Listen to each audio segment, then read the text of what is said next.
ధర్మం ఎంత సూక్ష్మంగా ఉంటుంది, కర్మఫలం ఎలా అనుభవించాల్సి వస్తుందంటే కుంతి ఉదాహరణ. కుంతి స్వయంగా వెళ్ళి ఏ మొహం పెట్టుకుని వెళ్ళిందో తెలియదండి. దయా దాక్షిణ్యం లేకుండా తనకి వివాహం కాదేమో, రాచరికంలో బయటపడిపోతుందేమో, 10 మందిలో అల్లరైపోతానేమో అని పుట్టిన బిడ్డని, ఇంకా కళ్ళు తెరవని బిడ్డని పాలు కావాలమ్మా అని అడగడం కూడా చేతకాని బిడ్డను నీటిపాలు చేసింది ఈ తల్లి. ఆవిడికి భగవంతుడు ఎంత కర్మ పెట్టాడు అంటే, నువ్వు పుట్టిన బిడ్డని ఏం ఆలోచించకుండా గంగపాలు చేసావు కదా, ఆ బిడ్డ దగ్గరికి వెళ్ళి నా 5 కొడుకుల్ని బతికించమని యాచించు అని రాశాడమ్మా. కర్మ అంటే అలా ఉంటుందమ్మా. కన్నరాయుభారంలో జరిగిందా లేదా? మనకి జరగదా? గ్రహస్థితి ఎంత విచిత్రంగా ఉంటుంది మనం గ్రహించం. కానీ ఎప్పుడో పాండవులు కూడా పుట్టన ముందు సూర్యవరప్రసాదం వల్ల కర్ణుడు పుడితే ఆలోచించకుండా దాసీది నేను పెంచుతానని చెప్పిందమ్మా. వద్దు, నువ్వు పెంచినా సరే బయటపడుతుందని ఇచ్చేసింది. ఇక్కడ దాసి ఉంది, ఆవిడ పెంచుతానని చెప్పింది. వద్దు, ఎలాగైనా బయటపడుతుంది, బతకనివ్వరం అవి రాజవంశాలు ఇవన్నీ.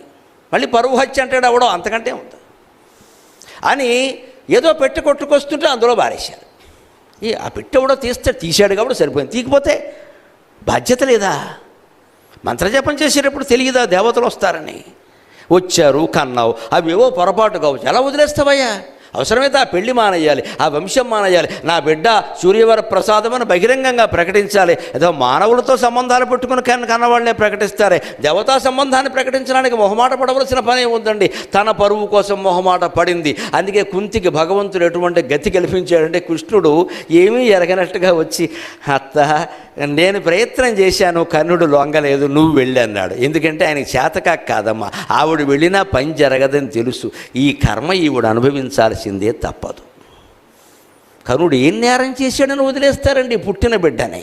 పెద్దయ్యాక దుర్యోధనుడితో స్నేహం చేశాక ఆయన దుర్యోధనుడిని సమర్థించడం తప్పు కావచ్చు, వస్త్రాపహరణం జరుగుతుంటే వ్యభిచారి అయిన ద్రౌపదిని నిందించవచ్చు, అవన్నీ తప్పులే కావచ్చు. కానీ పుట్టిన పసిబిడ్డ ఏ నేరమూ చేయలేదే. పిల్లలు లేనివాళ్ళు లేరు అని చచ్చిపోతుంటే ఉన్నవాడిని సహజ కవచ కుండలాలతో పుట్టిన వాడిని బంగారు కొండ అంటామే. మన పిల్లాడు ఎంత దరిద్రంగా ఉన్నా బంగారు కొండ అంటామే.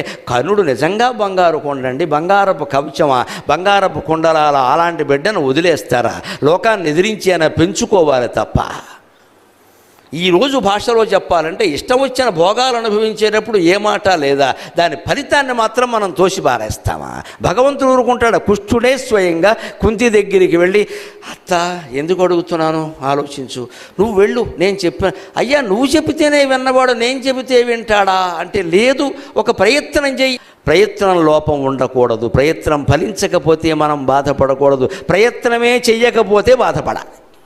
అందుకే వెళ్ళమంటే కుంతీదేవి ఏమైందంటే, గొట్టుముక్కల రామకృష్ణ గారని కాకినాడ దగ్గర పెద్దాళ్ళలో ఉండేవాడు, మహానుభావుడు, గొప్ప అవధాని. ఆయన కుంతి మీద గొప్ప కావ్యం రాశాడు, కుంతి మనోవేదనలన్నీ కూడా. ఆయన అంటాడు, కృష్ణ నాకిది యోగమా శిక్ష నాకు వేస్తున్నదంటే ఒక నవ్వు నవ్వాడు కృష్ణ పరమాత్మ. రాముడైతే స్పష్టంగా చెబుతాడు, కృష్ణుడు నవ్వుతాడు అంతే, అందులో 100 అర్థాలు ఉంటాయి. ఇది శిక్ష అంటే వెళ్ళవమ్మ, ఆ మాటలన్నీ ఎందుకు, శిక్ష మరి. వదిలేసిన కొడుకు దగ్గరికి, తానే నీటిలో పారేసిన కొడుకు దగ్గరికి వెళ్ళి ఏమడగాలి? వాణ్ణి బతకమని కాదు, వాడు మన పక్షానికి రమ్మని కాదు, రానంటే కనీసం పాండవులను చంపనని వాగ్దానం చేయి. ఎంత స్వార్థం, ఎంత స్వార్థం! ఏ తల్లినా ఇలా ప్రవర్తించచ్చా? కనుడేం లోకుగా దొరికాడా? ఉన్న బిడ్డను నీటిలో పారేస్తావా? వాడేదో సొంతంగా ఎవరి దగ్గర చదువు నేర్చుకుని వాడేదో పరాక్రమం సంపాదించుకుంటే ఆ పరాక్రమం అంతా పాండవులను చంపడం కోసమే అన్నట్టుగా వాడు ప్రతిజ్ఞ చేస్తే ఆ ప్రతిజ్ఞ కూడా తప్పి నీకు పుత్రదానం చేయమంటావా? ఏమి స్వార్థం అండి ఇది! దీన్ని కూడా తట్టుకున్నాడు కర్ణుడు. అందుకని కర్ణుడు దానవీర సూరకర్ణ, నేను నమస్కారం చేస్తానమ్మా.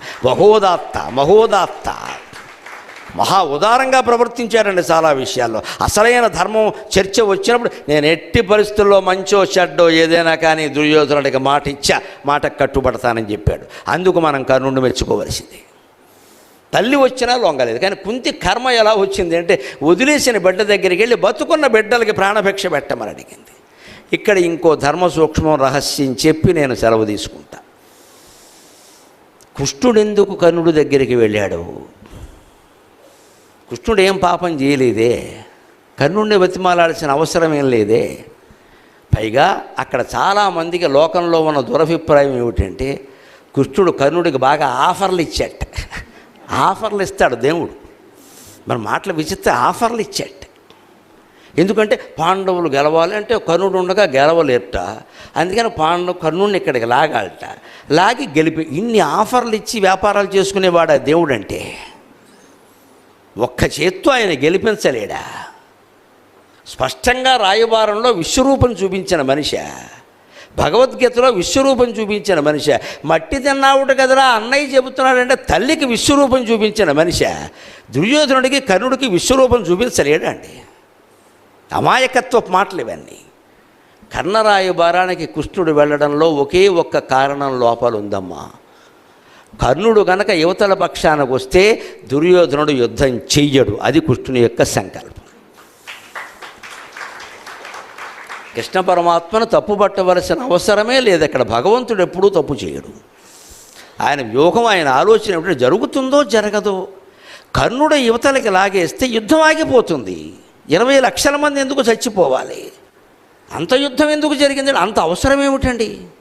ఈ యుద్ధాన్ని ఆపడానికి పరమాత్మ చిత్తశుద్ధిగా ప్రయత్నం చేశాడు. శాంతి కాముకుడు ఎవరైనా ఉంటే శ్రీకృష్ణ పరమాత్మ మాత్రమే. అపార్థం చేసుకోకుండా దయచేసి. నోబెల్ శాంతి బహుమతి, మొట్టమొదటి బహుమతి కృష్ణ పరమాత్మకి ఇవ్వాలి. ఆయన యుద్ధప్రియుడు అంటారు. పైగా వీళ్ళందరినీ చంపడం కోసం ఆయన అవతరించాడు. చంపడం కోసం భగవంతుడు పుట్టడం పెట్టండి, అర్థం లేని మాట. ధర్మాన్ని రక్షించాలి, అధర్మాన్ని శిక్షించాలంటే యుద్ధం తప్పదు కాబట్టి చేశాడు. కానీ మనుషులను చంపడం కోసం దేవుడు పుడతాడా? మనుషులు పుట్టించింది ఆయనే కదా, చంపుకుంటాడా? అదేం మాట? తెలియకుండా మాట్లాడాలి ఇవన్నీ. మూల గ్రంథం చదివితే కృష్ణ పరమాత్మ హృదయం అర్థమై ఏడుస్తామమ్మా. నేను రోజు సంధ్యావందనం కంటే ఎక్కువగా కృష్ణ పరమాత్మ ఫోటో ఉంది, పద్యం ఎందుకు పాడతానంటే ఎంత ప్రేమికుడివి, నిన్ను లోకమెంత అపార్థం చేసుకుందయ్యా. నా గొంతు బాగున్నంత వరకు నీ గురించి నేను ప్రకటిస్తానయ్యా అని చెప్పాను నేను. అలాంటి కృష్ణుడు యుద్ధం ఎందుకు చేయిస్తారండి? కర్ణుని ఇక్కడికి రాగడంలో ఆయన ఉద్దేశం ఏమిటంటే యుద్ధం ఆగిపోతుంది అనడానికి ప్రమాణం ఏమిటంటే కర్ణుడు చనిపోగానే ఆగిపోయింది నిజంగానే. 17వ రోజు యుద్ధంలో కర్ణుడు చనిపోగానే 18వ రోజు శల్యుడిని పిలిచి పట్టాభిషేకం ఎందుకు చేశాడో తెలుసా? అది అనవసరపు మాట. శల్యుడు గెలుస్తాడా? దాని గురించే ఒక మాట ఉంది. గతే భీష్మే గతే ద్రోణే గతే కుండలమండితే ఆశా బలవతీ రాజన్ శల్యో జేష్యతి పాండవాన్. భీష్ముడు చనిపోయాట, ద్రోణుడు చనిపోయాట, కర్ణుడు కూడా చనిపోయాట, శల్యుడు గెలుస్తాట. దుర్యోధనుడు ఆలోచనకి ఏమైనా అర్థం ఉందా? పైగా ఈ శల్యుడు ఎవరు? వాళ్ళ మీద గెలవడం ఏంటండి? అర్థం లేని మాట. ఒకసారి చూడండి, రాజకీయ పార్టీలు కూడా చాలా తెలివిగా ప్రవర్తిస్తారు. ఎవడైనా ఓడిపోవాలని అనుకుంటే వాళ్ళ పార్టీ తరఫున బలహీనుడిని పెడతారు. అక్కడ ఎవరన్నా పలానా ఎక్స్ పార్టీ వాడు గెలవాలి, మనవాడు ఓడిపోవాలంటే బలహీనమైన వాడు పెడతారు. నన్ను ఎందుకంటే ఎక్కడ పెట్టారు? ఆయన సింహం లాంటి వాడు, ఆయన మీద నేను గెలుస్తానంటే ఏమంటారు? నువ్వైతేనే అంటారు. ఏం లేదు, ఓడిపోవాలని వీళ్ళ ఉద్దేశం. ఇక్కడ వీడు పోవాలి, వీడి పార్టీలో వీడు గెలిస్తే ప్రమాదం. రాజకీయాలు అర్థమైతే మొత్తం ప్రవచనాలన్నీ అర్థమవుతాయి. భారతం కూడా బాగా అర్థం. అందుకే పేపర్ రోజు చదువుతా, పొద్దున్న గంట సేపు చదువుతా. ఈ కుళ్ళంతా తెలుసుకోవాలి విషయం, అప్పుడు ఇది ఇందులో పెట్టాలి. లేకపోతే లోకం అర్థం కాదు. ఇక్కడ మొత్తం ప్రపంచం అంతా మనకి ఇచ్చేస్తున్నారు. ఇక్కడ చాలు 10 రూపాయలు, 7 రూపాయలు ఇంత చేస్తే సప్తద్వీపాలు వచ్చేస్తాయి అందులో. అవన్నీ చదివితే మొత్తం అర్థమైపోయింది ప్రపంచం అంతా. ఇంకా వేరే చూడాల్సిన పని, రూమ్లోకి కదలాల్సిన పని లేదు ఇక్కడ. ఇంకొక మాట చెబుతా, ఈ ఆఫర్లు ఇచ్చాడు అసలు. ఎక్కడ మూల భారతంలో మీరు వ్యాస భారతం చదవండి, నీకు పట్టాభిషేకం జరుగుతుందన్నాడు. ఎందుకంటే అన్నగారు కదండి, ధర్మరాజు ఒప్పుకుంటాడు. అందరికంటే ముందు పుట్టాడు కదా. ఈయన సూర్యవరప్రసాదం అయితే వాళ్ళు దేవతల వరప్రసాదమే కదా. అందుకని ఒప్పుకుంటాడు, అనుమానం వెళ్ళ. ధర్మరాజును శంకించక్కల. అంచేది నీకు పట్టాభిషేకం చేయిస్తా. అర్జునుడు నీకు గుర్రాలు తోలుతాడు, అభిమన్యుడు నీ పక్కనే ఉంటాడు, భీముడు నీకు వింజామర వేస్తాడు, ఇవన్నీ చేయిస్తాడు. పొరపాటును కూడా కర్ణరాయబారంలో శ్రీకృష్ణ పరమాత్మ ద్రౌపది నిన్ను చేసుకుంటుందనే మాట మాట్లాడలేదండి. ఇది పచ్చి అబద్ధం. మీరు మూల భారతం చూసుకుంటూ తెలుస్తుంది. పొరపాటును కూడా మాట్లాడలా. అక్కడ ఆయన అన్న మాట ఏమిటంటే, రాజన్యారాజకన్యాశ్చాప్యానయంత్యభిషేచనం షష్ఠే కాలే తదా త్వాం వై ద్రౌపద్యనుగమిష్యతి. ఇది మూల భారతంలో ఉన్న శ్లోకం. మల్లాది చంద్రశేఖర శాస్త్రి గారు మహానుభావుడు ఈ శ్లోకాన్ని బయటపెట్టి ద్రౌపది విషయంలో, కర్ణుని విషయంలో, కృష్ణుని విషయంలో ఉన్న అపార్థాన్ని తొలగించాడు. ఆ జగద్గురువుకి నమస్కారం. మహాపండితుడు, మహామేధావి. ఆయన తొలగించాడు. ఏముందో చదువుకోండి అన్నాడు. అక్కడ కృష్ణుడు ఏమన్నాడు అంటే కర్ణుడికి పౌరుషం కలిగేలా ఒక మాట మాట్లాడాడు. ఎందుకంటే కర్ణుడిని స్వయంవర సమయంలో ద్రౌపదీదేవి అవమానించింది. ఈవిడేం తక్కువది కదా, ఆవిడ పూర్తిగా మంచిది అనుకోకండి. పూర్తిగా మంచిది అయితే స్వర్గారోహణ పర్వంలో నరకానికి వెళ్ళదు. ఓ 2 రోజులు ఉంచారు ఆవిడ అక్కడ, 2 days రిమాండ్లో పెట్టారు. కొన్ని తప్పులు ఉన్నాయి. ఏమిటంటే స్వయంవరం అని ప్రకటించాక ఎవరు వరం చేస్తే, ఎవరు పందెంలో నెగ్గితే వాళ్ళని చేసుకోవాలో వద్దా, నీకు ఇష్టం లేకపోతే అక్కడ నిలబడకు. మీ నాన్న ప్రకటించాడు, నువ్వు అక్కడ నిలబడ్డా అంటే యూ షుడ్ ఒబే. సీత ఇష్టపడిందా లేదా? రాముడిని ముందే ఏం ప్రేమించలేదండి ఆవిడ. ఎవరు వీళ్ళు విరుస్తారో ఆవిడకి తెలియదండి. ద్రౌపది ఏం చేసిందంటే తండ్రి గారు అక్కడ మత్స్యయంత్రం అని ప్రకటిస్తే వేదిక మీద నిలబడింది. తండ్రి యొద్ద నిలుచున్నది ద్రౌపది ముద్దుల పెండ్లి కూతురైన కరుణశ్రీ గారు రాసినట్టే నిలబడింది. కానీ దుర్యోధనుడు వచ్చాడు, కొట్టలేకపోయాడు, మాట్లాడలేదు. ఇంకెవరో వచ్చారు, కొట్టలేకపోయారు, శల్యుడు వచ్చాడు విచిత్రంగా. అదేం సంబంధము? ముసలాడికి దసరా పండగ. మామూలు వాళ్ళు రాలేదండి, పెద్ద పెద్ద వాళ్ళు, 80 ఏళ్ళ వాళ్ళు, 70 ఏళ్ళ వాళ్ళు, రిటైర్ అయిపోయి ఎక్స్టెన్షన్ సర్వీస్ మీద కొనసాగుతున్న వాళ్ళు అందరూ వచ్చారు ఇక్కడికి. అవన్నీ చూసింది ఆవిడేం అనలా. కర్ణుడు లేచాడు, మత్స్యయంత్ర భేదనం కోసం వచ్చాడు. ఆశ్చర్యకరంగా, నువ్వు చేసినా సరే నేను నిన్ను పెళ్లి చేసుకోనేదండి. నన్ను మన్నింతుడుగాక కులాన్నే అవమానించిందండి. ద్రౌపది మరీ మంచిది ఏం కాదండి, కొంతవరకు మంచిదండి. ఆవిడ అహంకారాలు ఆవిడకున్నాయి. నువ్వు సూత కులంలో పుట్టావు కాబట్టి నువ్వు చేసినా నేను చేసుకోను. ఈ హక్కు ఈవిడికి ఎవరికి ఇచ్చారండి? నువ్వు ఎందుకు నిలబడ్డావు అక్కడ? పందెం అంటే పందెమే, మళ్ళీ ఇక్కడ షరతులు పెడతావేటి? మంటెత్తిపోదా కర్ణుడికి. నా కులాన్ని బట్టి నేను పౌరుషం ఉన్నా సరే, పరాక్రమం ఉన్నా సరే నన్ను చేసుకోరా. ఇంత అవమానమా? ఆ కులంలో పుట్ట నా తప్ప? ఇవాళ కులాల పేరు మీద అవమానం జరుగుతుంటే వాళ్ళు బలహీన వర్గాల వాళ్ళు ఏ బాధపడుతున్నారో ఆ బాధని కర్ణుడు పాత్ర రూపంలో భారతం వ్యక్తం చేసింది. భారతీయ సంస్కృతికి నమస్కారం. ఎవ్వరికి అవమానం, ఎవరి బాధ అయినా మనం అర్థం చేసుకోవాల్సింది. కులం పేరు మీద ఎలా తిడతామమ్మా? వాడు గుణం పేరు మీద అనండి, నువ్వు అబద్ధాలు ఆడుతున్నావు అనండి, నువ్వు మోసకారివి అనండి, ఫలానా కులంలో పుట్టావని ఎలా తిడతావు? వాడు ఏమైనా అప్లికేషన్ పెట్టుకుని పుట్టాడా? నాకు అర్థం కాదు. ఈ మాట నోటమ్మట రాకూడదని ఇవాళ సమాజంలో ఘర్షణలకు అదే కారణం. దానికి భారతం సమాధానం చెప్పింది. ఈ మాట ద్రౌపది అంది, అది కర్ణుడికి మనస్సులో ఉండిపోయింది. నేను ఎంత సమర్థత ఉన్నా సరే కులం పేరు మీద నన్ను అవమానిస్తారేంటి? ఆ అవమాన భారాన్ని పోగొట్టడానికి కృష్ణుడు ఏం వ్యూహం పన్నాడు అంటే, సంసారపక్షంగా సమస్యల్ని పరిష్కారం చేసే మహానుభావుడు కాబట్టి 16,000 మందితో చేసిన సంసారం అనుభవం ఉంది కాబట్టి ఏమన్నాడంటే, ఏ ద్రౌపది నిన్ను కులం పేరు మీద అవమానించిందో ఆ ద్రౌపది ఇతర రాజకన్యలతో పాటుగా నీ ఊరేగింపులో పాల్గొని నీకు హారతి ఇస్తుందయ్యా అని చెప్పాడు. ఇది కృష్ణుడు అన్నమాట. రాజకన్యాశ్చాప్యానయన్ అభిషేచనం. మహారాజులు రాజకన్యలో కూడా నీకు అభిషేకం జరుగుతుంటే వెనకాల వస్తారు కదా, అభిషేకము నీళ్లు కలశాలు పట్టుకుంటారు కదా, స్వాగతం చెబుతారు కదా. అప్పుడేమిటి? షష్ఠే కాలే తదాత్వం వై. ఈ విషయంలో తిక్కన్న గారు కూడా పొరపాటు పడ్డారు, నన్ను మన్నించండి. అంచితముగా నిన్ను బంధు నారువురి వరుస నన్ను పద్యం రాసేశాడు ఆయన. పంచాల రాజపుత్రియు అంచితముగా నిన్ను బంధు నారువురి వరుసను పొరపాటు పడ్డానికి కారణం ఏమిటంటే, షష్ఠే కాలే తదాత్వాం వై అన్నాడు. అంటే 6వ వాడుగా నిన్ను వరిస్తుంది అనుకుని తిరుపతి వెంకట కవులు సహా తిక్కన గారు సహా పొరపాటు పడ్డారు. మహానుభావులు పొరపాటు పడరని ఏం లేదు ఇక్కడ. ప్రమాదో ధీమతామపి అన్నారు. కాస్త సూక్ష్మంగా ఆలోచించకపోతే పొరపాటు పడతారమ్మా, దానికే ఉంది, పెద్ద విషయం కాదు ఇది. నేను ఖాండవ వనదహనం గురించి మాట్లాడుతూ అక్కడ తక్షకుడు తల్లి కొడుకు, తక్షకుడు ఆయన తల్లి ఉన్నారు, లేరు ఆ తక్షకుడు భార్య, తక్షకుడు కొడుకు ఉన్నారు. అక్కడ మాట పొరపాటు ఎవరికైనా వస్తుంది, దానికి పోలీస్ కేసు పెట్టేస్తే అలాగా మాట పొరపాటు అంతకంటే. అలాగా తిక్కన గారు కూడా సరిగ్గా చూడలేదు. షష్ఠే కాలే తదాత్వం అనగానే అన్ని ఆఫర్లు ఇచ్చాడు కదా, దాంతో పాటు ఇది అని ఉంటాడులే అని అంచితముగా నిన్ను పొందున 6 వరుసను అర్థానికి ఇంకా తిరుపతి వెంకట కవులు రెచ్చిపోయి వాళ్ళకి నాటకం కావాలి కదా.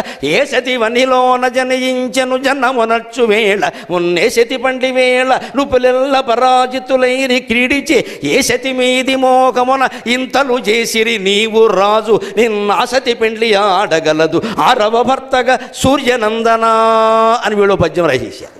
వీళ్ళు ఏ రాసేసారు? చప్పట్లు కొట్టేశారు, అయిపోయింది. మరి ద్రౌపది బతుకేమైపోయింది, కృష్ణుడు బతుకేమైపోయింది. ఈయన ఆఫర్లు ఇచ్చేవాడికి తయారయ్యాడు. రాజ్యం ఇస్తే ఇవ్వచ్చండి, సంపదలు ఇచ్చే ఇవ్వచ్చండి, భార్యను ఎలా ఇస్తారండి? అర్థం లేదా దానికి? ఆ మాట కృష్ణుడు అలా. ఇక్కడ షష్ఠీ కాలే అంటే అర్థం ఏమిటంటే మళ్ళీ నేను మల్లాది చంద్రశేఖర శాస్త్రి గారికి పాండిత్యానికి నమస్కారం చేస్తున్న మహానుభావుడు అపార్థాలు పోగొట్టి ద్రౌపదిని కుష్ఠుణ్ణి కాపాడాడు. షష్ఠీ కాలే అంటే 6 అనేది కాలానికి విశేషణం, మనుషులకి విశేషణం కాదు. షష్ఠీ కాలే 6వ కాలం. పగటి కాలాన్ని మన పురాణాలు 6 భాగాలుగా విభజించాయి. ప్రాతకాలం, సంగవ కాలం, మధ్యాహ్న కాలం, అపరాహ్న కాలం, సాయంకాలం, నిశాముఖం. ఇవి 6. ప్రాతకాలం, సంగవ కాలం, మధ్యాహ్న కాలం, అపరాహ్న కాలం, సాయంకాలం, నిశాముఖం. ఇవి 6 అండి. షష్ఠీ కాలం అంటే 6వ కాలం అంటే నిశాముఖం. ప్రాతకాలం అంటే 6 నుంచి 8. సంగవ కాలం అంటే 8 నుంచి 11 వరకు, 12 వరకు. మధ్యాహ్న కాలం అంటే 12 నుంచి 2. అపరాహ్న కాలం అంటే 2 నుంచి 4. తద్దినాలు అప్పుడే పెడతారు, అపరాహ్నంలో పెట్టారు, మధ్యాహ్నం కాదు. 2 నుంచి 4. భోక్తలు భోజనం చేసేసరికి 2 దాటాలి, తర్వాతే కర్త భోజనం చేయాలి. మనకు ఆకలేసింది కదా అని 9ంటికి దద్దినం పెట్టేయకూడదు, దాని లెక్కలు దానికి ఉంటాయి. అందుకని ప్రాతకాలం అంటే 6 నుంచి 8, సంగవ కాలం అంటే 8 నుంచి 12, మధ్యాహ్నం అంటే 12 నుంచి 2, మా అపరాహ్న కాలం అంటే 2 నుంచి 4, సాయంకాలం అంటే 4 నుంచి 6, నిశాముఖం అంటే 6 నుంచి 7. నిశాముఖం 6 నుంచి 7 ముఖ్యమంత్రి పట్టాభిషేకానికి, మంత్రివర్గ ప్రమాణ స్వీకారానికి, మహారాజుల పదవి స్వీకరించడానికి, అనేక రకాల సంఘాలు అధ్యక్షులు ప్రమాణ స్వీకారం చేయడానికి శాస్త్రం ప్రకారం 6 నుంచి 7 చాలా మంచి సమయం, చాలా మంచి సమయం. అది షష్ఠీ కాలే. 6వ కాలము అంటే అర్థం. దీనికి గుజరాతీ ప్రతి భారతంలో వ్యాఖ్యానం ఉంది. దాన్ని సేకరించి మల్లాది చంద్రశేఖర శాస్త్రి గారు చెప్పే వరకు తెలుగు పండితులు కూడా, పురాణ ప్రవచనకర్తలు ఎవరు గమనించలేదు ఈ విషయాన్ని. ఈ విషయాన్ని ఎవడు చెప్పాలో వాడే చెప్పాలి. గుజరాతీ ప్రతిలో ఈ వ్యాఖ్యానం ఉంది, దానికి షష్ఠీ కాలే. పైగా స్పష్టమైన వ్యాకరణం తెలిసిన పండితులందరూ గ్రహించగలరు. 6వ భర్తగా అంటే షష్ఠం భష్టే భర్తే భర్తరి అని అంటారు కదా, ఖచ్చితంగా సప్తమి విభక్తి వాడకుండా షష్ఠీ కాలే, కాలేకి విశేషణంగా షష్ఠీ అని వాడారు. అంటే 6వ కాలంలో రాజకన్యలందరితో పాటుగా ద్రౌపది కూడా నిన్ను అనుసరిస్తుంది అంటే నీ కక్ష తీరుతుంది, నీ కోపం తీరుతుంది. ఈ నిండు సభలో నిన్ను అవమానించింది కదా, అందుకు నువ్వు కూడా తక్కువ వాడేవి కాదు, వస్త్రాపరణంలో ఏదో అనేసావులే అనుకో, పోని అందుకు కూడా సరిపోకపోతే ఇప్పుడు అన్నగారిగా వస్తే ఆవిడ కూడా వచ్చి నీకు కూడా మొహాన మంగళహారతి ఇస్తుందా, నువ్వు 116 పళ్ళెలను వేయించయ్యా నాయన అని చెప్పాడు. అంతకు మించి ద్రౌపది పెళ్లి చేసుకుంటుందనే మాట లేదు. ఈ ఆఫర్లు ఏవి పరమాత్మ ఇవ్వలేదు. ఇది ధర్మ సూక్ష్మం, ఇది రహస్యం. ఇక కర్ణపర్వంలోకి వెళదాం. మధ్యాహ్నం 2 గంటల వరకు సంశప్తకులతో పోరాటం చేసి 5000 మందితో అలిసిపోయి అర్జునుడు వచ్చాడు. మధ్యందిన మార్తాండులాగా కర్ణుడు వెలుగొందుతున్నాడు, ఈవేళ చంపకపోతే ఇంకెప్పుడు చంపలేం అనే మాట వచ్చింది. వెంటనే కృష్ణ రథాన్ని నేరుగా కర్ణుడి దగ్గరికి పోని, ఈవేళ కర్ణుడో నేనో తేలిపోవాలన్నాడు. ఈయన రథాన్ని అటు పోనిచ్చాడు, సారథి కర్తవ్యం కదా. అప్పుడు కర్ణుడు ఘటోత్కజుడిని చంపిన ఉత్సాహంలో బ్రహ్మాండమైన తేజస్సుతో ఆయన తండ్రి సూర్యనారాయణుని తేజస్సుతో వెలుగొందిపోదు. రశ్మిమంతం సముద్యంతం భాస్కరం పూజయేస్వ వివస్వంతం భాస్కరం భువనేశ్వరం అని ఆదిత్య హృదయంలో చెప్పినట్టుగా ఆయన వెలుగొందిపోతున్నాడు అక్కడ. ఆ కర్ణుడిని చూసేసరికి అర్జునుడికి కూడా భయం వేసిందండి. జీవితంలో భయాలు ఎలా ఉంటాయి, అర్జునుడు అనగానే భయం లేదు అని ఆయన భయపడ్డాడు. భారతంలో స్పష్టంగా ఉంది. ఒక్కసారి ఇలా చూసి మాధవ మన రథమును వెనుక కుమరల నిమ్ము అన్నాడు. ఇంత తేజస్సుతో వెలుగొందుతున్న కర్ణుడిని ఇప్పుడు చంపడం కష్టమేమో అని అనకుండా, వీరుడు అలా అంటే కష్టం కదా. అప్పటికి ఈయనకు అనుకూలంగా ఒక వార్త తెలిసింది. ఏమంటే కర్ణుడి చేతిలో ధర్మరాజు ఓడిపోయి బాధపడుతున్నాడు, శిబిరంలో ఉన్నాడు, పారిపోయాడు. ధర్మరాజు కర్ణుడి చేతిలో ఓడిపోతే ఈయన నేల మీద పడిపోయాడు. కర్ణుడు వెంటనే ధనుస్సు కొస ధర్మరాజు బొడ్డు మీద ఏమిటి, పోరా జోదగాడి మీద పందెలాడుకున్నారు, అక్కడ నువ్వొత్తావు యుద్ధానికి పో అన్నాడు. అంతే. ఆ మాట ధర్మరాజుని ఎంత చెలింపజేస్తుంది. ఆ మాటతో ఆయన శిబిరానికి వెళ్ళాడు. ఆ వార్త కృష్ణుడికి తెలిసింది. అర్జునుల్లో ఉండేటువంటి నిస్తేజాన్ని గమనించాడు. ఊరికే అనక్కల కొన్ని వేల మందితో పోరాడు వచ్చాడు. మధ్యాహ్నం 3:30 వరకు ఉండదా, మళ్ళీ కర్ణుడితో యుద్ధం చేయమంటే ఎలాగా, విశ్రాంతి ఉండాలి కదా. అందుకని ఆలోచిస్తే ఈయనేమో పౌరుషానికి పెడుతూ మాధవా మన రథమును మరలనిమ్ము అంటే, అర్థమైంది నాయన, నువ్వు ఇప్పుడు వెనక్కి వెళ్ళడం అవసరం కూడా. ధర్మరాజును కర్ణుడు బాధించాడయ్యా, ఆయన్ని కాస్త 4 మాటలతో ఓదార్చి వద్దామన్నాడు. మా అన్నగారి యొక్క జీవితం నాకు చాలా ప్రధానం, అందుకని వెనక్కి పోనేను. అన్నగారి జీవితం ఎంత ప్రధానమో కర్ణుడు తేజస్సుకు తట్టుకోలేకపోవడం కూడా అంతే ప్రధానం. విషయం అంతే. వాస్తవం మనకేమి ఇక్కడ మనం అర్జున ఫ్యాన్స్ కాదు, కర్ణ ఫ్యాన్స్ కాదు, ధర్మానికి ఒక్కడికే నేను ఫ్యాన్. ఏది జరిగిందో అది చెప్పడమే అంతే. ఇప్పుడు కర్ణవధలో ఉండే సూక్ష్మాన్ని గమనించండి. కర్ణుడు మనం అనుకుంటున్నంత దాత కాదు, మనం అనుకుంటున్నంత వీరుడు కూడా కాదు. దాత కాదు అనడానికి కవచకుండలాలు తప్పితే ఆయన చేసిన ప్రసిద్ధమైన దానం ఏది వ్యాసభారతంలో లేదు. దయచేసి పుట్టగింపు కథలు నమ్మకండి. ఆయన ఏదో శ్మశానంలో ఉన్నాడు యుద్ధరంగంలో, ఆయన బంగారు పన్నెడిగితే దానం ఇచ్చాడు, లేకపోతే ఏదో ఇల్లు కూలగొట్టి దానం ఇచ్చాడు, ఇవన్నీ కట్టు కథలమ్మ, జానపద భారతాలమని. పల్లెటూళ్ళలో చెట్టు కింద చుట్టకాల్చుకునేవాడు సరదాకి చెప్పుకున్న కథలమ్మ, ఎక్కడా లేవు. ఆయన చేసిన ఒకే ఒక దానం కవచకుండలాలు, అది అరణ్య పర్వ సమయంలో చేశాడు, చివరిలో కాదు. ఇంద్రుడు అప్పటి నుంచి ప్రణాళికతో ఉన్నాడు. ఆ విషయంలో ఆయన మెచ్చుకోవలసిందో దండం పెట్టవలసిందో, శరీరాన్ని కోసి ఎవరిస్తారండి, అది గొప్పవేనమ్మా, ఆయన దాతే. కానీ ఇంకా దాన్ని పట్టుకుని అనేక కథలు సృష్టించద్దు. సరే, అది వదిలిపెట్టాను. వీరుడు అంటారా, మహావీరుడు అంటారా, ద్రౌపదీ స్వయంవరంలో అర్జునుడి చేతుల్లో, భీముడి చేతుల్లో, బ్రాహ్మణ వేషాల్లో ఉన్న వాళ్ళ చేతుల్లో ఓడిపోయాడు. పైగా ఏమన్నాడు అంటే, బ్రాహ్మణులు కాబట్టి నేను యుద్ధం చేయను అన్నాడు. ఓడిపోయాకంటే ఆ మాట ఎలాగ ముందే అనాలి. ఘోషయాత్ర సందర్భంలో చిత్రాంగదుడి చేతుల్లో, చిత్రరథుడనే గంధర్వుడి చేతుల్లో ఓడిపోయి పరిగెట్టాడు దుర్యోధనుడిని కాపాడుకోలేక. ఉత్తర గోగ్రహణంలో అర్జునుడు ఒక్కడే సమ్మోహనాస్త్రంతో మొత్తం జయించాడు. ఏమైంది ఈ కన్నమహారాజుల వారి పరాక్రమం? అంత గొప్ప వీరుడేం కాదు, అర్జునుడితో సమానమైన వీరుడైతే కానే కాదు. ధర్మరాజు భయపడ్డాడు, అది వేరే విషయం. ధర్మరాజు చాలా వాటికి భయపడతాడు, అంత మాత్రం చేత కర్ణుడిని వీరుని చేయగలరు. కర్ణుల్లో ఉండే ఒకే ఒకటి మనం జారి పడవలసింది ఏంటంటే, కన్న తల్లి చేతనే అన్యాయానికి గురయ్యాడు. ఆయన దైవోపహతుడు, దురదృష్టవంతుడు కాదు, మహానీతిపరుడు అనద్దు, అలాగని అవినీతిపరుడు అనద్దు. పరిస్థితుల వల్ల ఆయన దుష్టుడుగా మారాడు, దుష్ట చతుష్టయంలో ఒకడయ్యాడు. ఆ దుర్యోధనుడు కులాతీతంగా మాట్లాడ కాస్తే పెద్ద ఉపన్యాసం ఇచ్చేసి, లోపల భావాలు ఎలా ఉన్నా పైకి మాత్రం ఉపన్యాసం ఇచ్చి, ఈయన గారికి అంగరాజ్యం ఇచ్చేసరికి ఈయనకి ఒళ్ళు తెలియక ఇంక నేను చర్మం ఒలిచి నీకు చెప్పులు కుట్టిస్తాననే స్థితికి వచ్చాడు. అది ఆయన్ని బానిసన చేసింది దుర్యోధనుడిని. అందువల్ల ఆయన యుద్ధం చేశాడు. అందుకే ఈయన ద్రౌపది వస్త్రాపహరణం జరిగే సందర్భంలో ఆవిడ సభలోకి ఇడుచుకొస్తే, మున్నోడి తన్నోడనా, తన్నోడి నన్నోడనా, నన్నోడి తన్నోడనా అని అంటే, ఈ పద్యాలన్నీ ఏమిటి ఇక్కడ? ఆవిడ 5గురిని పెళ్లి చేసుకుంది, 6వ వాడిని చేసుకోమని ఒక వేశ్య ఎంతమందిని చేసుకుంటే అన్నాడు. మంటెత్తిపోదండి ఎవరికైనా. కర్ణుడు లాంటి మహానుభావుడు అనవలసిన మాటేనా అది? ఆయనకి జరిగిన చిన్నతనంలో అవమానం ఏదో జరిగితే, నీ కులమేమిటి, ఒక రాజకుమారుడితో పోరాడడానికి నీకు ఉండే అర్హత ఏమిటని ప్రశ్నిస్తే నీకెంత అవమానంగా అనిపించింది. ఒక క్షత్రియ స్త్రీని నలుగురిలోకి ఈడ్చుకొచ్చినప్పుడు నువ్వు వేశ్యవే అంటే మరి ఆవిడకెంత అవమానంగా ఉంటుందండి. మన అవమానమే ఎక్కువ, అవతల వాళ్ళ అవమానం తక్కువ అంటే ఎలాగా? కులపరమైన అవమానం ఎక్కువైతే స్త్రీని స్త్రీగా గౌరవించకుండా అవమానించడం మరింత ఎక్కువ కదా. అది మనిషి ఎప్పుడు ఎలా ఆలోచిస్తారంటే, భారతం మనకు చెబుతున్నమాట, తన స్వార్థం గురించి ఆలోచిస్తాడు. తనకు జరిగింది ఏదైనా ఎక్కువ, ఎదుటి వాళ్ళకి జరిగిందంతా తక్కువ. ఈ ఆలోచనలతోనే ఆయన రెచ్చిపోయాడు. కానీ అక్కడ పరిస్థితి కూడా ఏంటంటే, ఈయన యుద్ధం చేస్తుంటే రథం కృంగిపోయింది, బ్రాహ్మణ శాపం. అంతకుముందే ఆ శాపం ఉంది, యుద్ధ సమయంలో నీ రథం కృంగిపోతుంది. అంతేకాదు, ఈయన బాణాలు వేశాడు అర్జునుడి మీద. అస్త్రాలు ఏవీ లేవు ఈయన దగ్గరనే, దీపావళి బాణాలే ఉన్నాయి ఇక్కడ. అస్త్రం తీసేసరికి ఏమవుతుంది? అస్త్రం వేరు, శస్త్రం వేరు, గుర్తుపెట్టుకోవాలి. అస్త్రం వేరు, బాణం వేరు. బాణం అంటే మామూలు పుల్ల, ఓ ఎనపది పోని కమ్మి కడ్డి. అస్త్రం అంటే మంత్రపూర్వకమైంది అస్త్రం.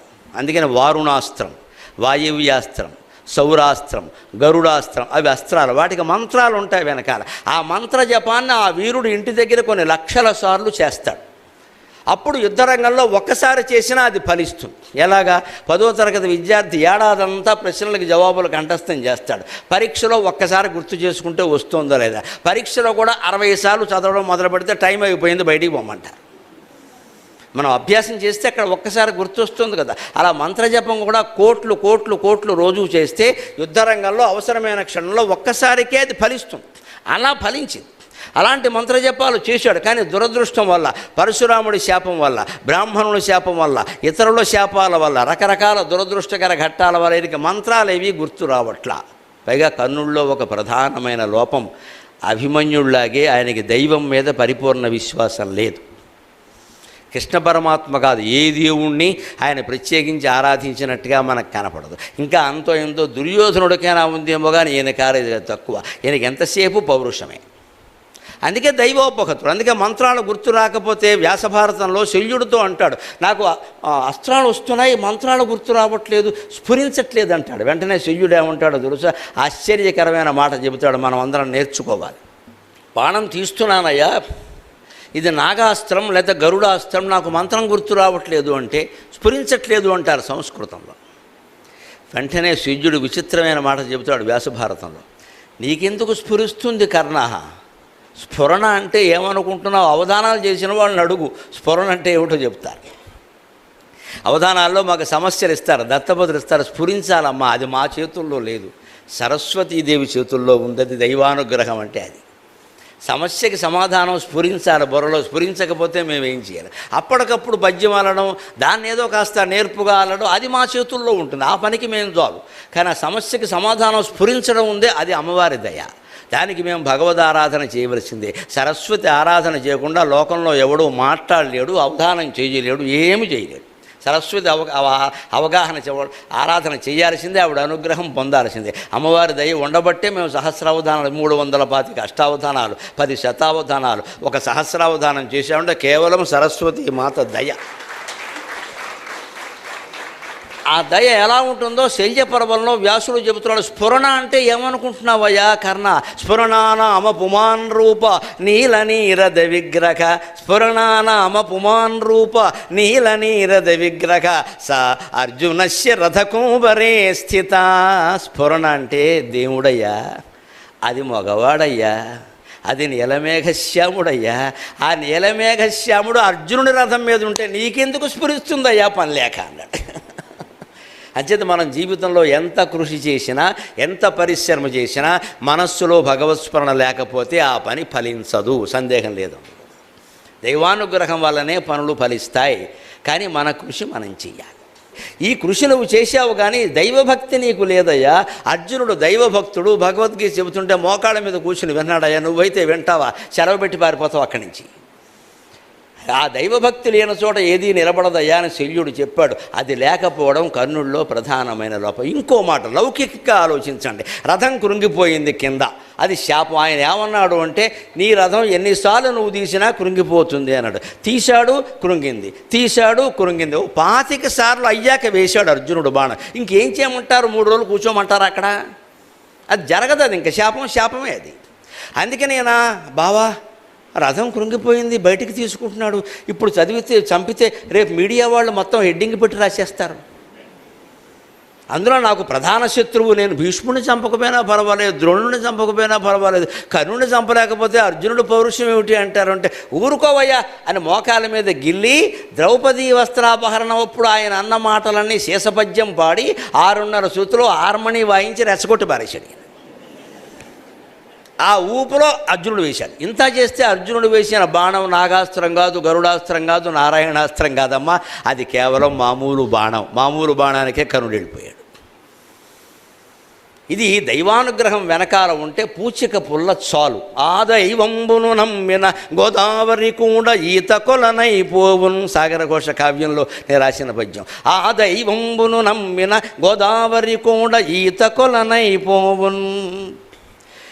ఆ దైవంబును నమ్మిన గోదావరి కోడ ఈత కొలనైపోవున్. నీదైన చిత్తశుద్ధికి పదాక్రాంతంబగును ప్రపంచం వెల్లన్. చిత్తశుద్ధితో భగవంతుడు స్మరిస్తూ మన పని మనం చేస్తే ప్రపంచం మనకి పాదాక్రాంతం అవుతుంది.